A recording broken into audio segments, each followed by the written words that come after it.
NDE stands for near-death experience, right? And it's where someone is clinically dead, is it? Or Oh, you can have a near-death experience even without any clinical condition. Depends on how you define. Traditionally, it's related to cardiac arrest. okay, and they have some kind of experience which is not of this world, and then they come back to regular life and they report often strange and wondrous things. Maybe it's worth saying there's some interesting. My friend was very interested in a lot of research around not so much death, but the thinking about death.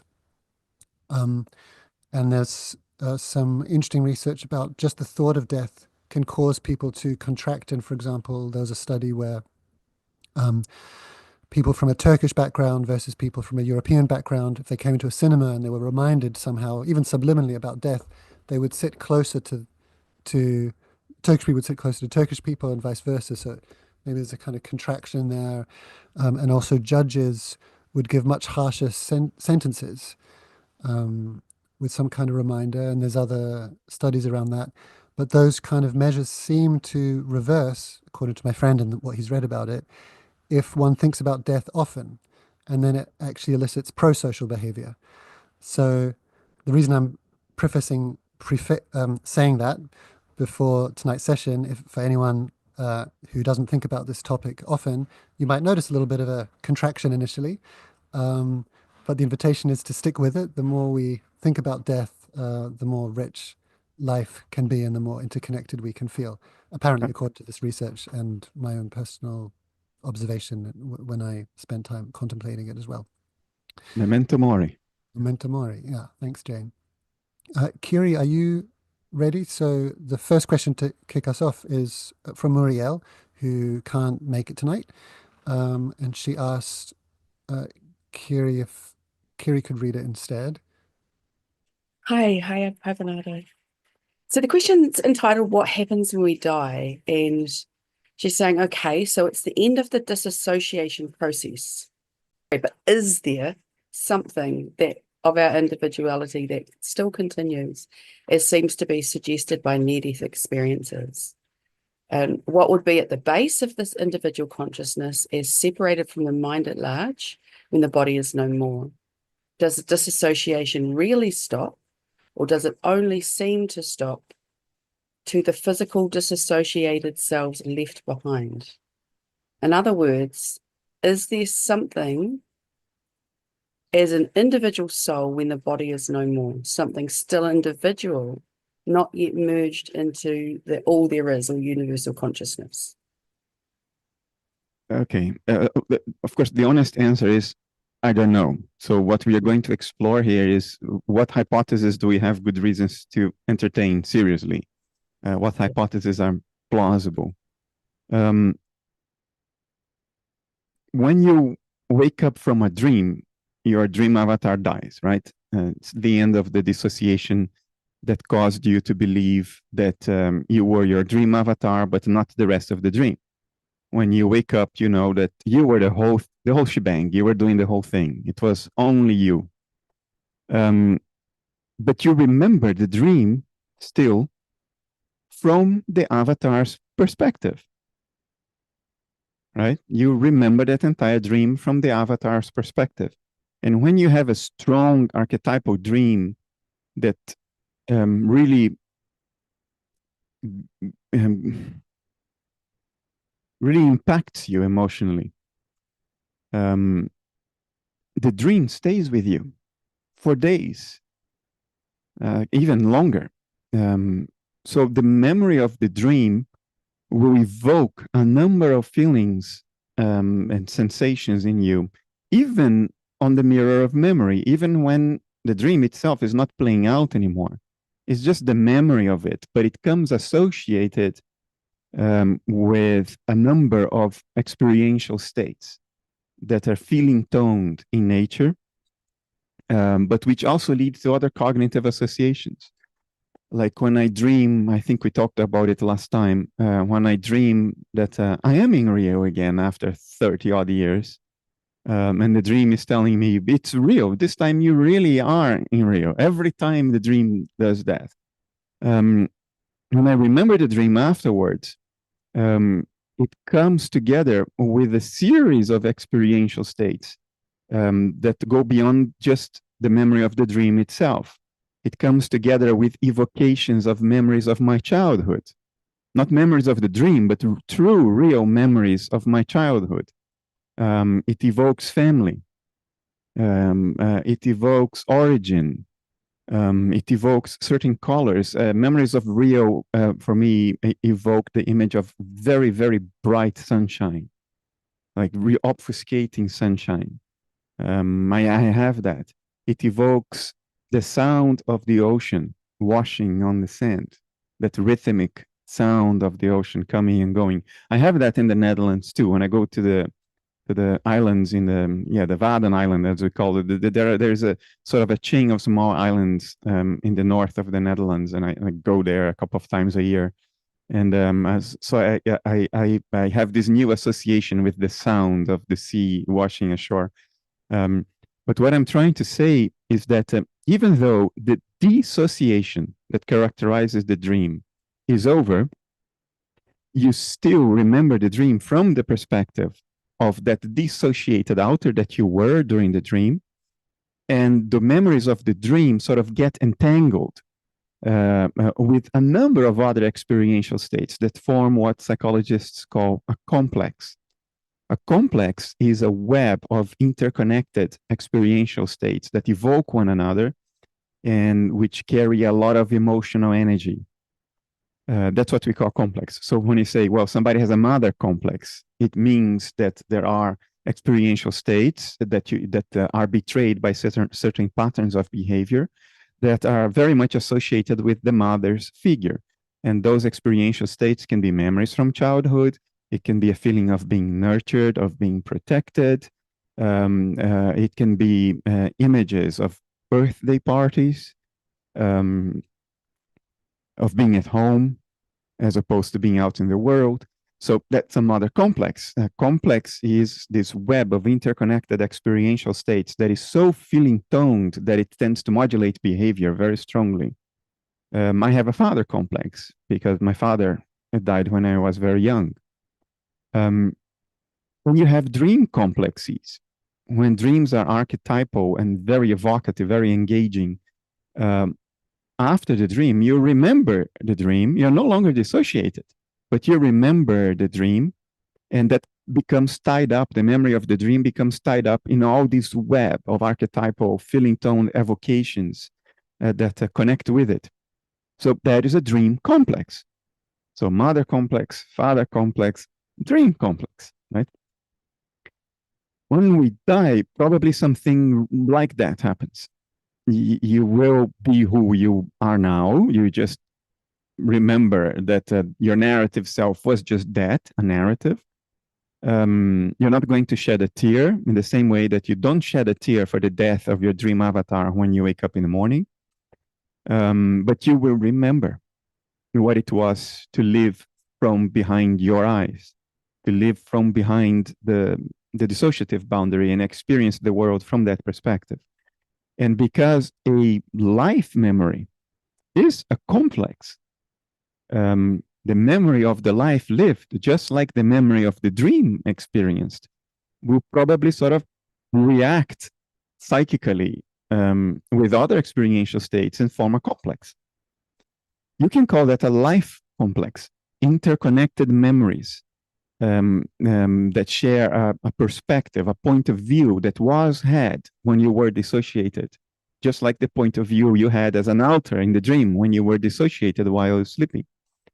There is every reason to believe that a life complex survives, because not only have we not found brain correlates of memories, we have positive experiments that seem to demonstrate that memories do not have physical correlates. So the fact that your physical body decomposes because of that does not mean at all that memories disappear or decohere or lose their information, their accessible information, because there don't seem to be physical correlates of memory. There are physical correlates of memory access, like the hippocampus, for instance. But that's different. That's not the memory file. That is the wire that brings you to the memory file. If you cut that wire, you can't remember. Yeah, true.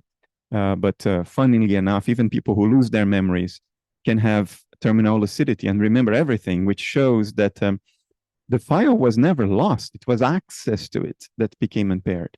So taking a cue from this, what I now shall say, empirical fact, that we do not have any reason to think that memories have physical correlates, and therefore we have no reason to think that memories disappear when the body loses its coherence, there is then every reason to believe that a life complex remains outside time.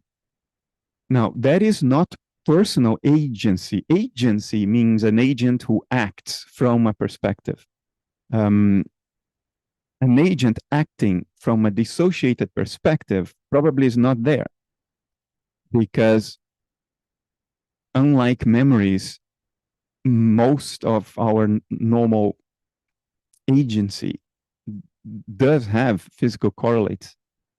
Our ability to move, to speak, to articulate theories, to all of that seems to have physical correlates. Our ability to metacognize, to re-represent, has physical correlates.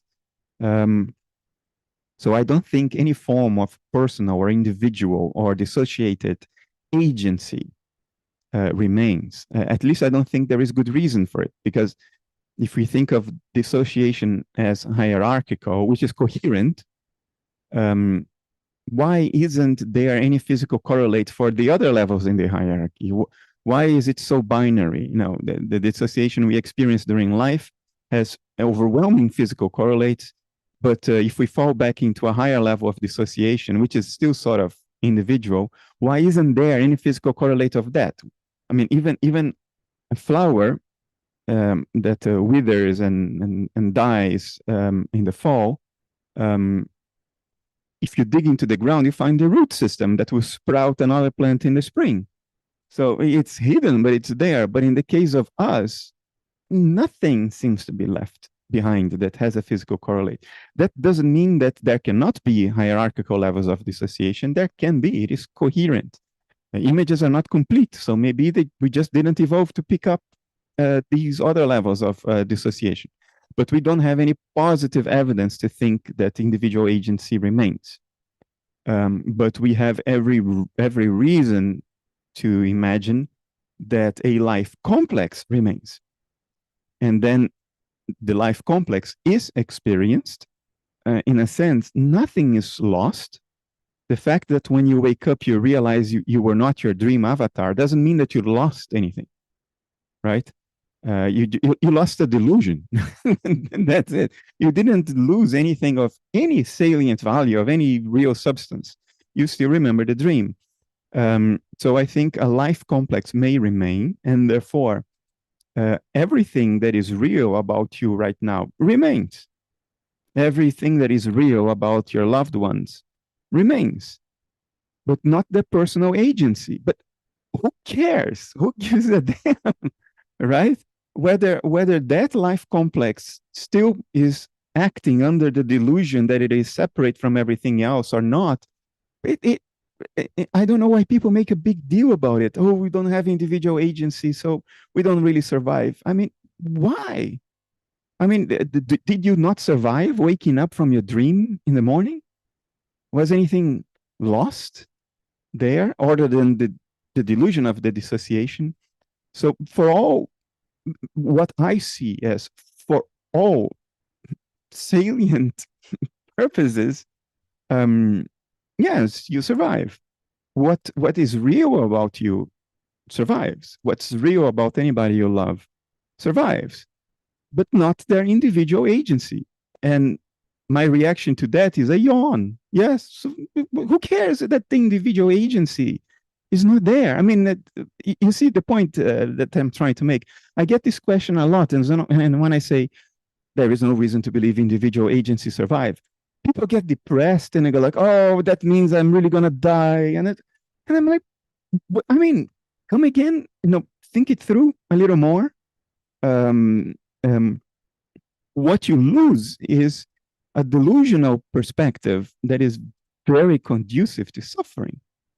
So hooray for that. That's my reaction to it. Thank you so much, Bernardo. And I feel that very deeply as well.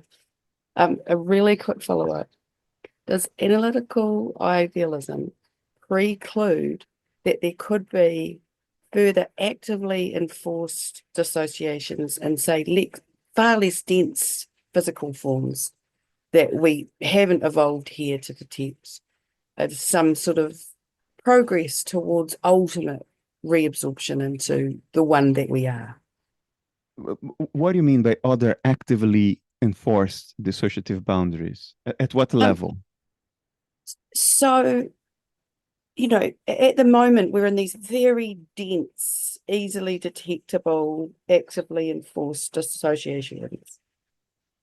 A lot of people in near-death experiences report having the sense of having a body or having the form of either a body or light. And could that be another much less dense form of an actively reinforced disassociation that also lasts for a period of time before that sheds into, getting ever closer to that oneness? Yeah. So under analytic idealism, this is not incoherent. It is consistent with analytic idealism that such a thing could happen, because under analytic idealism, the physical world is an image and images are not complete. So there may be more stuff going on than we can become aware of through perception or even through measurement, because all of that is mediated by perception. I think the important question is, do we have positive reasons to entertain the hypothesis seriously? And then you start looking for evidence. There are two types of evidence. One is objective measurement or intersubjective observation, and the other one is introspective measurement or introspective observation, single subject observation. I am not good at the latter. And the latter is also, don't take wrongly what I'm going to say. I'm going to say something very objectively. Introspective evidence does not count at the level of cultural discourse unless a critical mass of the population shares the introspective evidence, and then indirectly it becomes intersubjective again. But for as long as it's only a minority that makes claims of major metaphysically relevant introspective insights, it does not count as part of the cultural game. Of course, it counts for you if you're the one who had it. It's completely transformative. I believe that, and I believe one should not ignore introspective insights, because at the end of the day, ultimately, that's all we have. But the rules of the game, of the cultural game, are such that purely introspective evidence doesn't count as an argument or as part of the defense of a story, a narrative, or a theory, or a metaphysics, because you can't verify it. So if you can't verify it, anybody can say anything, and so why would you take it seriously, right? I suspect, I don't know for sure, because I have never had the introspective insight myself, but I suspect that what people describe as astral bodies, I think is the term.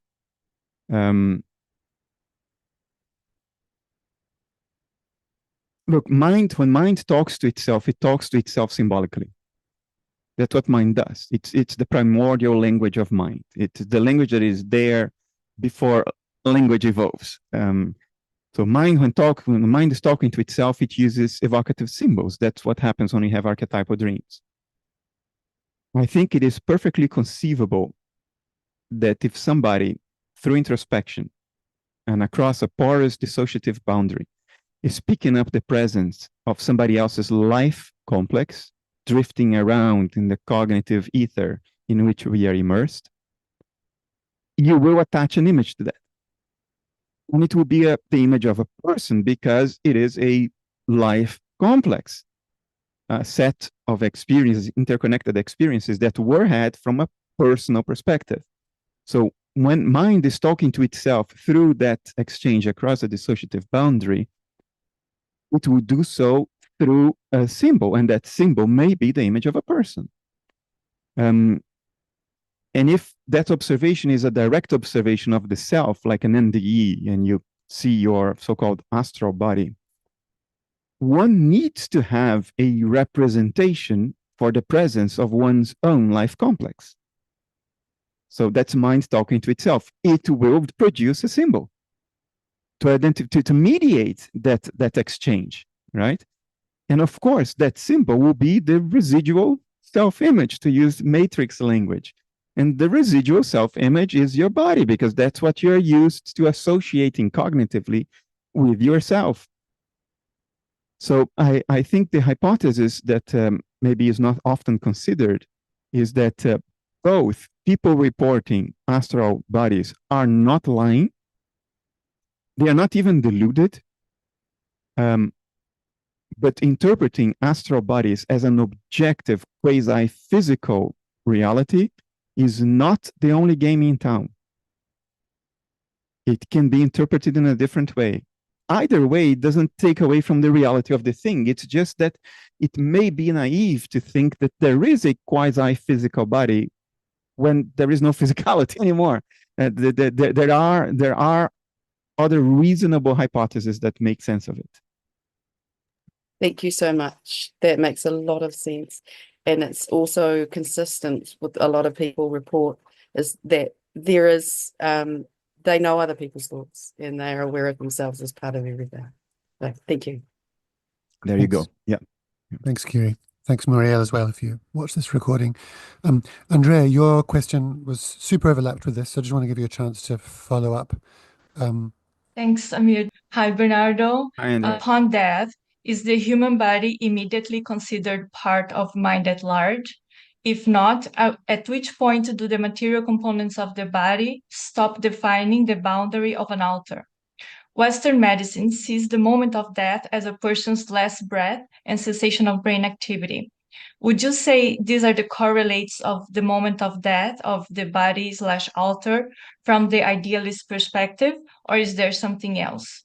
To put it differently, I, as a dissociated altar, can tell when someone else is about to die, and I can tell after they have died. But is there a way to identify the exact moment that the dissociation ends? How should we understand the scenario in which a person is in a vegetative state, lying without awareness for years, but with the body still functioning without machines? Can it be said that there is a lower level of dissociation compared to a healthy, fully conscious body? And what to say of organs that are removed fully functioning from a brain-dead person for transplant, for example? Is there any degree of consciousness that is retained in them from the original altar? So that's my question. Yeah. The science today of death is showing us overwhelmingly that death is not like the flip of a switch. It's not on and off. It's not binary like this. It is a process that unfolds over hours. And even when you're already deep into it, it can be reversed. So it's, scientifically speaking, it's not possible today to identify a precise moment when you say now somebody's dead. Of course, theoretically, there is a gray zone, and there has to be that moment somewhere in that gray zone, right? Because eventually you're not alive anymore, and you were alive before. So at some point there is a transition, but it is not a self-evident transition from white to black, on and off. It's not like that. It's a scale. It's a gray scale. That's what the science is telling us overwhelmingly. So I think we can consider it a fact now. Death is a process. Now, is this surprising? Not at all. Almost no, except at the microscopic quantum level, no phenomena in nature is instantaneous. Combustion doesn't happen in a blink. Stars burn their fuel over billions of years. When it rains, not all water in the atmosphere falls to the ground in one go. Everything is sort of stepwise, progressive in nature. So it is not surprising at all that death would be that. People work in hospices, they know that, experientially by seeing the person who is dying, that it is a gradual process. Unless you die of a fulminating heart attack or a fulminating brain stroke, if you die a sort of natural death, like old people die of, when you say somebody died of old age, or even when you watch a cat die naturally, which we can't do anymore because can be thrown in jail if you let your cat die a natural death. It's animal cruelty in the Netherlands. Euthanasia is required when a veterinarian says your cat now is suffering for nothing, you have to allow for euthanasia. But a cat dying a natural death will first seek to be alone. Cats don't have culture, so their relationship with death is spontaneous and natural. In other words, death is not something to be afraid of. It's something you need to do, and you need to be quiet to do it well. You don't want to be distracted, because distractions make the transition complicated and difficult and confusing. So cats will disappear. They'll go into a dark corner, sitting there and just do the thing. Humans knew how to do it many, many years ago. And now we shove them in hospitals because the rest of us don't want to watch it. But a dying person naturally will first be metacognitively not present, then will go seemingly unconscious. The correct description would be unresponsive. Experientially, that person is probably already somewhere else, but the body is still working because there is the transition is not fully completed, the dissociation is not fully terminated. So there is still something, some mental processes maintaining the body. They are still active. They are still maintaining the body. So for the rest of us, the person is still there because they're still breathing. Breathing relaxes a lot. So people have bad associations with today, but breathing becomes loud when you're dying. People even gave it a horrible name, the death rattle. The death rattle is because you're so absolutely relaxed that certain structures in your throat just decompress, and that produces noise when you're breathing. That's a sign of complete relaxation. The closest thing to it is snoring. But yeah, we call it the death rattle. So by that time, when a person is irresponsive and undergoing the death rattle, we think he's not dead yet or she's not dead yet. The person may already be somewhere else and not giving much of a damn. Memories may already be coming back because that's the end of the dissociation. You remember what was going on, right? And then the person is probably in that process of, oh yeah. But for us, the person is still fully present because there is a death rattle. They're still breathing. So I think it is a gradual process. What was the last part of your question again? Because that was the most interesting part. So I was asking so I think you were just addressing about the vegetative state, lying without awareness, and then the body. What about organs that I removed? Yeah. Okay. Look, there is something that is very identifiable physically during the process of death, and that's when metabolism stops. Your cells no longer produce or burn ATP. There is no more protein folding, no more transcription. Mitosis ceases. If you want a moment where you could say more or less arbitrarily, this is the moment of death, that's when metabolism stops. The problem is that metabolism also doesn't stop like a switch. It slows down, but there is stuff, deep stuff, that's still metabolizing. But metabolism, I think, would be the best giveaway, not the structures of the body. Why not? Because that's like, it's the footprint of a process that is no longer being actively performed. Look, when you're walking on mud, you step on the mud and you move material particles around to make room for your foot, and that's an active process. You're stepping and removing your foot from the mud. But when you are not stepping anymore, the footprint still stays there, right? There is a footprint left of something that was being actively pursued, and now it's not being actively pursued anymore. But that activity changed the configuration of the world, moved material particles around. So when the activity stops, the configuration that was changed doesn't dissolve instantly, just like your footprint doesn't dissolve instantly. It takes erosion. It takes more rain to dissolve the footprints, winds, atmospheric conditions. Same for the body. So when the body stops metabolizing, you could imagine that the dissociation is no longer stepping on the mud. But the footprint is still there. So the body stays behind for a while. It falls apart because you're no longer stepping. So you're no longer maintaining the footprint. You're no longer reconfiguring the material world according to that active organizing principle that was going on before. So it's not maintained. So it slowly falls apart, but not instantly. Why would it fall apart instantly? It would violate all physics, right? A footprint doesn't magically, pop out of existence when you stop stepping. It stays behind for a little while. So the body stays behind for a little while. Now, this is a dead body, clinically and biologically, physiologically dead body. Now, organs are harvested from bodies that are not that dead yet, right?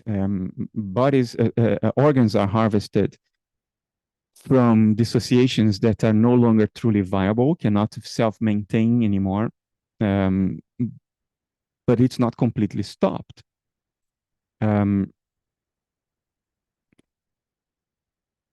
Under analytic idealism, I have to be very careful now because I don't want you to go away with the wrong impression of what I'm going to say. Under analytic idealism, every metabolizing tissue is the outer appearance of mental processes. Conscious processes in the phenomenal sense, not necessarily in the metacognitive sense. So when you take a living body from a living person, still living even if he's not breathing and the heart's not beating anymore, because metabolism is still going on at certain reduced rates. And that's when you want to harvest bodies. When you harvest organs. When you harvest an organ, you are taking a piece of the dissociation. And you're implanting that in another dissociation. So it performs a function that helps maintain the other dissociation. Is this important for us as the to be dead dissociation? Probably not. And the reason I say that is that what we identify as ourselves are patterns of activity in the nervous system, the central nervous system, the brain, and the peripheral nervous system as well. Everything else are internally dissociated mental processes whose purpose is to keep the dissociation going. In other words, we don't identify with them even while we are completely alive and healthy, because we evolved not to identify with them, because we evolved to be dissociated from them, because they are supposed to be autonomous. Otherwise, you have to pay attention to beating your heart, pay attention to filtering your blood through your kidneys. I mean, this wouldn't work, right? So evolution raised a dissociative boundary there. So that mental process can take care of cleaning your blood and beating your heart while you go about the business of living and metacognizing nature. So during life, we don't really identify with them, even though they are part of our outer. So does that mean that it's trouble if we allow for our organs to be harvested? In other words, will that anchor us here, remaining in a dissociative state when we want to go off to the next state? But I think it's extraordinarily likely that doesn't matter how fearful of death you are and how fearful you will be when the process starts, there will be a point where you think it's the greatest thing on the planet and you will not want to come back. It will be the worst prospect possible. And people who understand this, they may think, and I'll be very honest with all of you, I have thought deeply about this because I was concerned. Will that be an anchor if I donate my organs?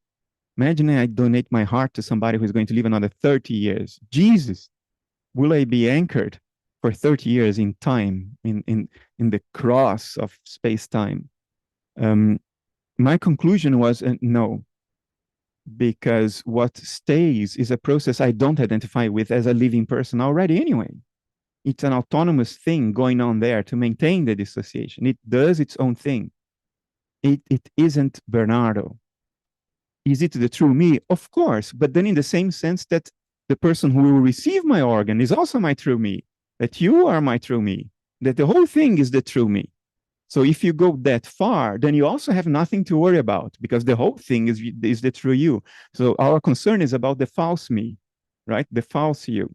Will the false me and the false you temporarily feel anchored back in a state that we will all at some point really look forward to undergoing, to going to?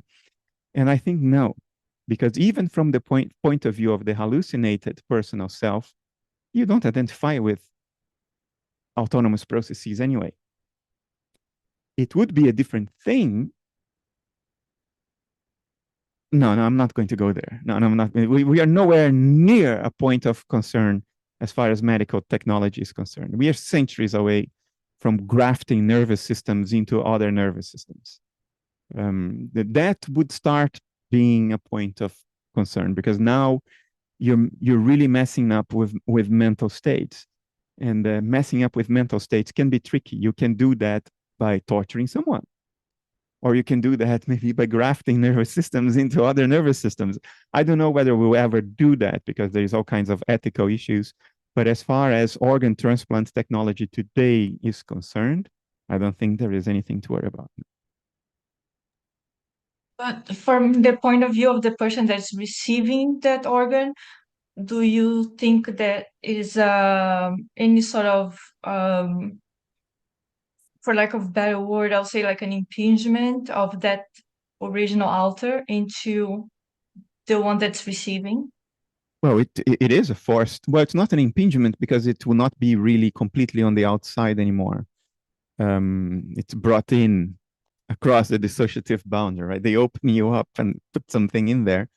I would not be surprised if what today is considered anecdotal evidence for transplant recipients having changes in personality and even weird memories, I wouldn't be surprised if that turns out to be true.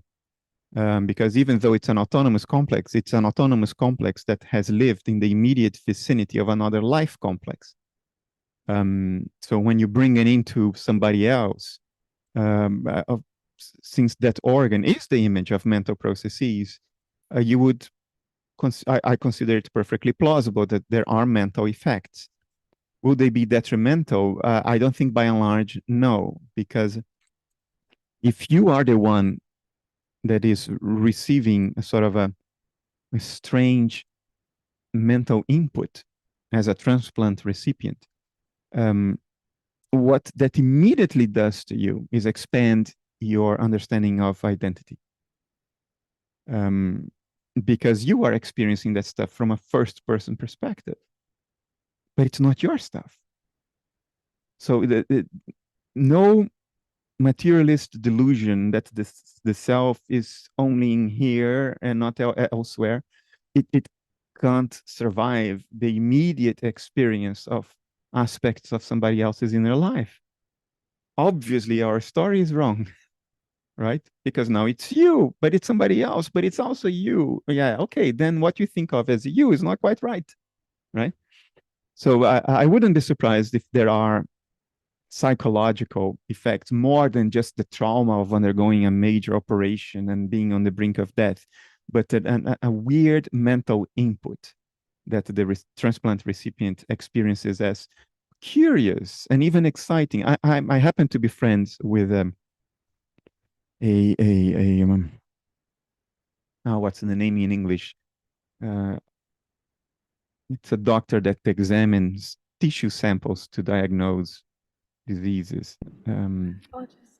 Histologist.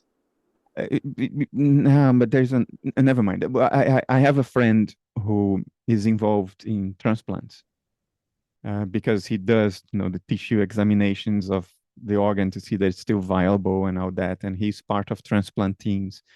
And he says, well, we have to use the word anecdotal because this is data that's not collected under controlled conditions, but it's sort of overwhelming anecdotal evidence that transplant recipients experience mental effects consistent with getting a glimpse into somebody else's inner life from a first-person perspective. So this friend of mine says, no, you can assume that this really happens. Anecdotal or not, the evidence is too consistent, it's too strong. It just happens. And of course, from the perspective of analytic idealism, there is nothing really surprising about it because an organ too is a dashboard representation of mental processes. So when you stick an organ in somebody else, you're sticking mental processes into somebody else's altar. And the great lesson of this is that what we consider to be our personal identity is just a set of mental states, and you can manipulate it. You can inject other mental states into that.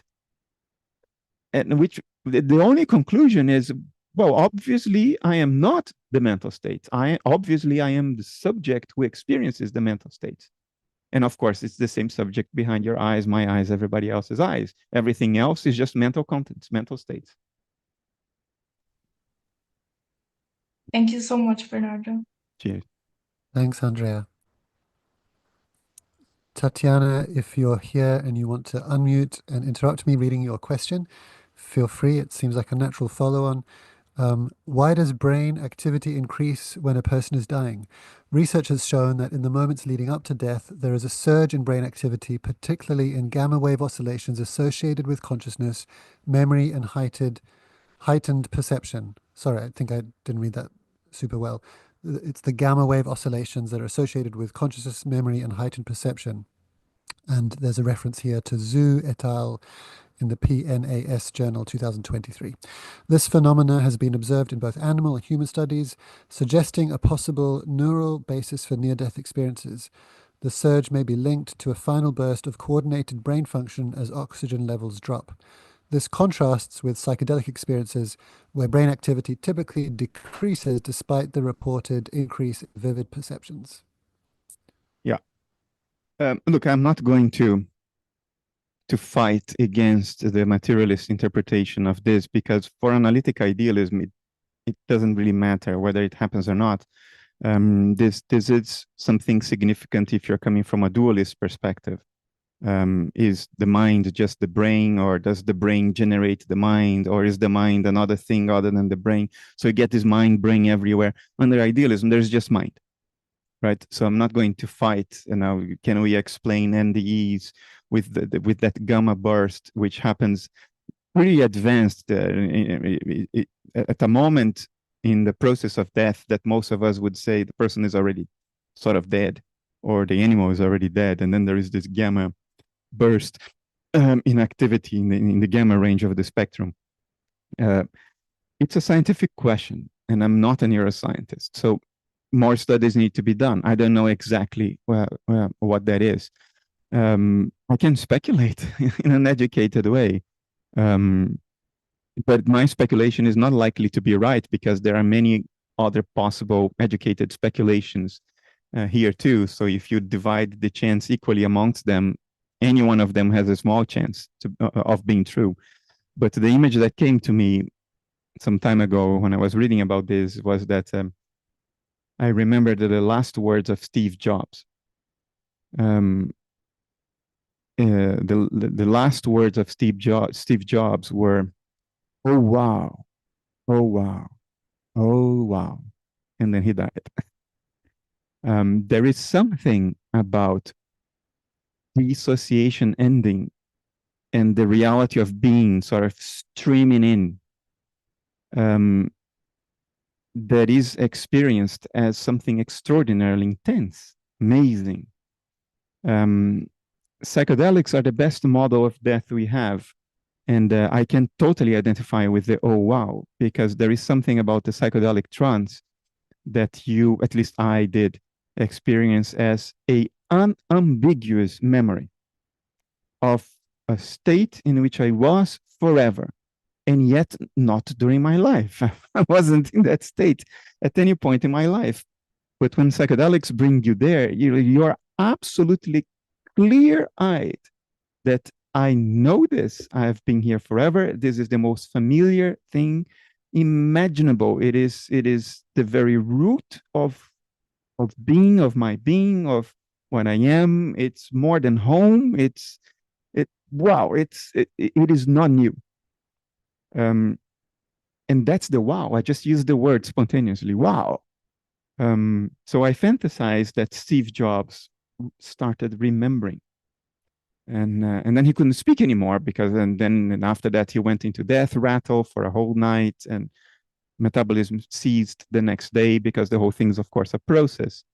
But if there is the oh wow moment, and I trust Steve on this, nobody lies when they are dying. I think it is entirely plausible that it correlates with a gamma burst of activity. A gamma burst, not in the cosmological sense, a burst of brain activity in the gamma range, in the gamma band of the spectrum. Either because it's your reaction to the remembering. Wow, yes, oh yes, that's what was going on. And your reaction to that, because you're not really dead yet, may register on the dashboard physically. And that could be a surge in gamma activity. Or it could be that the dissociation is weakened, so stuff streams in, and the stuff that streams in appears on the dashboard as well, because the dashboard shows what is inside the dissociation. So it's either the reaction or the trigger of the reaction. Or it's something completely else that I have no idea of. That's much more likely. We now run a weekly membership program with Bernardo Kastrup that you can join at withrealityinmind.com. This includes weekly Q&As, special guests like Rupert Spira, Michael Levin, Federico Fagin. There's an international, vibrant community of researchers, academics, meditators, mystics, philosophers, poets, creatives, musicians, anyone that wants to deeply understand this philosophy and its potential implications for their lives. In this next clip, Bernardo explains his motivation for wanting to start this program, which include helping anyone that wants to deeply understand this, but also helping anyone that wants to become an ambassador for idealism. For me, personally, helping create not only a community, I'm not trying to do activism here, I'm not trying to build an army of analytic idealists, but creating a community in which a deeper understanding of idealism in general, perhaps analytic idealism in particular, because that's what I can offer more, but a community around idealism that truly and deeply understands what it is, more than the average person who has heard about analytic idealism. I'm still getting today, after 15 years, mostly the same questions I used to get in year one. So progress in the world at large is very slow, but within a sort of a nurtured community, I think we can achieve a lot more and go a lot more in depth. And to use a word I used with Amir when we were discussing this, I don't know whether it's a goal or just a wish, so I'll keep it as a wish. I would like to help foment a community of ambassadors of idealism, people who will be equipped to go out into their communities, go into the world, and not preach analytic idealism, but when the subject comes up, they will be a sort of a source of light, an informed source of clarifications, of arguments, of reason, basically, a source of reason in their communities. And maybe that starts something that grows organically. By nature, I'm also a natural introvert, so playing a public role is fairly unnatural to me. It's something I can do because I learned, life forces you very early on to behave like an extrovert. in science, in the corporate world, and especially when you're a book writer, you have to put your face out there and talk to people, confront the world. But by nature, I am an introvert, and so, and this may sound a little bit egocentric. Maybe it is.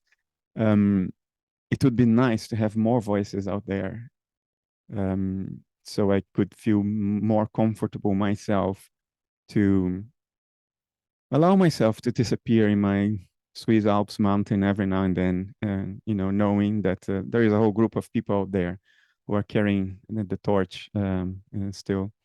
So yeah, those were my sincere motivations for this.